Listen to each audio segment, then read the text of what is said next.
అక్రమ వలసల విషయంలో ట్రంప్కు మోదీ సహకరించబోతున్నారా అంటే అవుననే మాట వినిపిస్తోంది. అమెరికాలో అక్రమంగా నివసించే 18,000 మందిని వెనక్కి తీసుకొచ్చేందుకు మోదీ సర్కార్ సిద్ధమవుతోంది. అయితే అమెరికాలో అక్రమంగా నివసిస్తున్న భారతీయుల సంఖ్య మరింత ఎక్కువగా ఉండే అవకాశం ఉందని అంటున్నాయి కొన్ని నివేదికలు. ట్రంప్ ప్రభుత్వంతో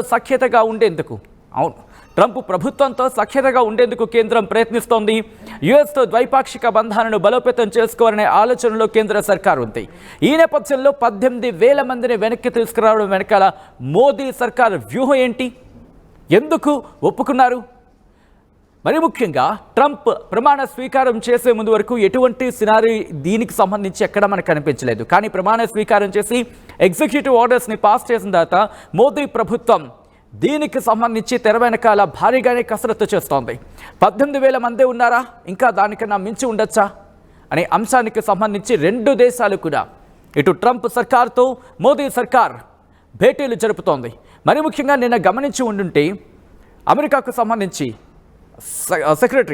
సెక్రటరీ ఆఫ్ హోమ్కి సంబంధించి ఆయనతో నిన్న ఎస్ జయశంకర్, కేంద్ర విదేశాంగ మంత్రి జయశంకర్ కూడా భేటీ కావడం ఈ అంశానికి సంబంధించి ప్రాధాన్యతను బలాన్ని చేకూరుస్తోంది.